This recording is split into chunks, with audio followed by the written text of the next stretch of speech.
ವರ್ಷ ಹೋರಾಟ ಮಾಡಿದ್ದೀವಿ, ನಮಗೆ ಗೆಲುವು ಸಿಗಲಿದೆ, ಯಾರು ಕಾನೂನಿಗಿಂತ ದೊಡ್ಡವರಲ್ಲ ಅಂತ ತೋರಿಸಬೇಕಾಗಿತ್ತು. ಏಷ್ಯಾನೆಟ್ ಸುವರ್ಣ ನ್ಯೂಸ್ಗೆ ಹೋರಾಟಗಾರ ಬಸವರಾಜ ಕೊರವರ ಹೇಳಿಕೆ ಕೊಟ್ಟಿದ್ದಾರೆ.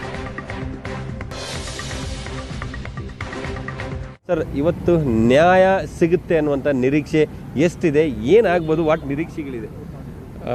ಈ 10 ವರ್ಷದ ಏರಿಳಿತಗಳನ್ನು ನಾನು ಈ ಹೋರಾಟದಲ್ಲಿ ನೋಡಿದ್ದರಿಂದ ಸಾಕಷ್ಟು ಸಾಕ್ಷಿಗಳು ಸ್ವಯಂ ಪ್ರೇರಿತರಾಗಿ ಬಂದು ಕೋರ್ಟ್ಗೆ ಹೇಳಿದ್ದರಿಂದ ಈ ಒಂದು ಪ್ರಕರಣದಲ್ಲಿ ನ್ಯಾಯಾಲಯದಲ್ಲಿ ನಮಗೆ ನ್ಯಾಯ ಸಿಗುತ್ತೆ ಅನ್ನುವಂಥ ಭರವಸೆ ನನಗಿದೆ.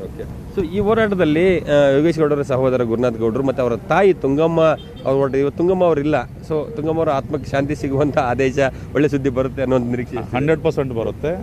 ಈ ಅವರ ತಾಯಿ ತುಂಗಮ್ಮ ಅವರು ಮತ್ತು ಗುರುನಾಥ ಗೌಡರು, ತುಂಗಮ್ಮ ಅವರು ಅಫಿಡೇಟ್ ಹಾಕಿ ಕೋರ್ಟ್ಗೆ ಹೈಕೋರ್ಟಲ್ಲಿ ಅಫಿಡೇಟ್ ಸಲ್ಲಿಸಿದ್ರಿಂದ ಅವರು ಆನ್ ರೆಕಾರ್ಡ್ ಬಂದರು. ತುಂಗಮ್ಮ ಅವರು ಮತ್ತು ಗುರುನಾಥ ಗೌಡರು ಅವರು ಜಂಟಿ ಏನು ವಕಾಲತ್ ಹಾಕಿದರು, ಅದರಿಂದಲೇ ಈ ಪ್ರಕರಣ CBIಗೆ ಹೋಯಿತು.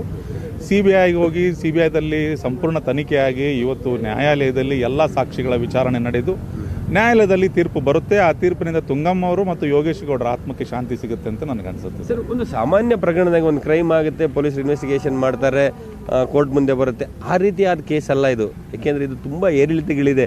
ಏನೋ ತಪ್ಪು ಕೇಸ್ ನಡೆಯುತ್ತೆ, ಅದಾದ ನಂತರ CBIಗೆ ಹೋಗುತ್ತೆ. ಈ ಹೋರಾಟ ಇದರ ಹಿಂದೆ ಸ್ಟ್ರಾಂಗ್ ಆಗಿ ನಿಂತದ್ದಾಗಲಿ, ಈ ಹೋರಾಟ ನೀವು ಸುಮ್ಮನೆ ನೆನೆಸ್ಕೊಳ್ಳೋದಾದರೆ ಕೆಲವೊಂದು ಒಂದು ಬಲಿಷ್ಠವಾದಂಥ ಒಂದು ಗ್ಯಾಂಗ್ ಮುಂದೆ ಅಥವಾ ಬಲಿಷ್ಠ ಆರೋಪಿಗಳು ಬಲಿಷ್ಠರು ಅನ್ನುವಂಥರ ವಿರುದ್ಧ ಹೋರಾಟ ಮಾಡಬೇಕು ಅನ್ನುವಂಥದ್ದಾದಾಗ ಎಷ್ಟು ಏರಿಳಿತಗಳನ್ನು ಕಂಡ್ರಿ? ತುಂಬ ಪ್ರೆಷರ್ ಇತ್ತು, ತುಂಬ ಒತ್ತಡಗಳು ಬಂದು ಅದರ ಮಧ್ಯದಲ್ಲಿ ನಮಗಿದ್ದಂಥದ್ದು ಒಂದೇನಂತ ಕೇಳಿದರೆ ಆ ಸಮಯದಲ್ಲಿ 2016-17 ಸಮಯದಲ್ಲಿ ಧಾರವಾಡದಲ್ಲಿ ನನಗನ್ಸಿದ ಮಟ್ಟಿಗೆ ಕಳೆದ 50 ವರ್ಷದ ಒಂದು ರೆಕಾರ್ಡನ್ನು ತೆಗೆದು ನೋಡಿದರೆ ಧಾರವಾಡ ಮತ್ತು ಧಾರವಾಡ ಜಿಲ್ಲೆಯಲ್ಲಿ ಅತಿ ಹೆಚ್ಚು ಕೊಲೆಗಳಾದಂಥ ಸಮಯ ಅದು. ಸೊ ಹಾಗಾಗಿ ಈ ಕೊಲೆಗಳು ನಿಲ್ಲಬೇಕಾದ್ರೆ ಬಲವಾಗಿ ನಾವು ಧ್ವನಿ ಎತ್ತಲೇಬೇಕು. ಮತ್ತು ಈ ಕೊಲೆ ಮಾಡಿದಂಥ ಆರೋಪಿಗಳು ಯಾರೋ ಒಬ್ಬ ರಾಜಕಾರಣಿಗಳ ಹಿಂದೆ ಬಂದು ನಿಲ್ತಾ ಇದ್ರು.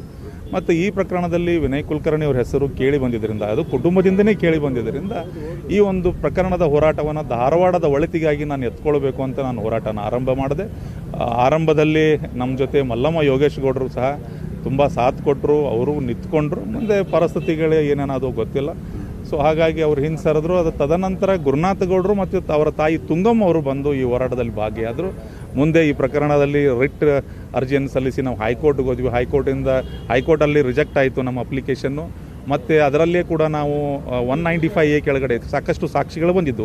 ಸಾಕ್ಷಿಗಳು ಏನಂತ ಕೇಳಿದರೆ, ಈ ತುಳಜಪ್ಪ ಸುಲ್ಪಿ ಅನ್ನೋಂಥ ಒಬ್ಬ DYSP ಅವರು ಬಂದು ಸಾಕ್ಷಿಗಳ ಮೇಲೆ, ಗುರುನಾಥ ಗೌಡರ ಮೇಲೆ ಒತ್ತಡ ಹಾಕುವಂಥ ಕೆಲಸ, ಅದನ್ನು ಕಾಂಪ್ರಮೈಸ್ ಮಾಡಿಸೋಕ್ಕೆ ವಿನಯ್ ಕುಲಕರ್ಣಿ ಅವ್ರಿಗೆ ಕಾಂಪ್ರಮೈಸ್ ಮಾಡಿಸುವಂಥ ಕೆಲಸ ಮಾಡೋಕ್ಕೆ ಹೋದರು.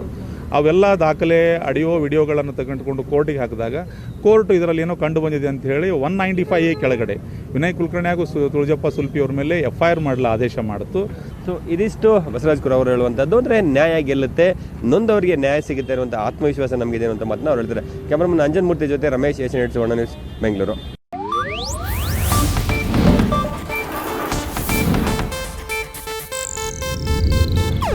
ಇದು ಏಷ್ಯಾನೆಟ್ ನ್ಯೂಸ್ ನೆಟ್ವರ್ಕ್ ಪ್ರಸ್ತುತಿ.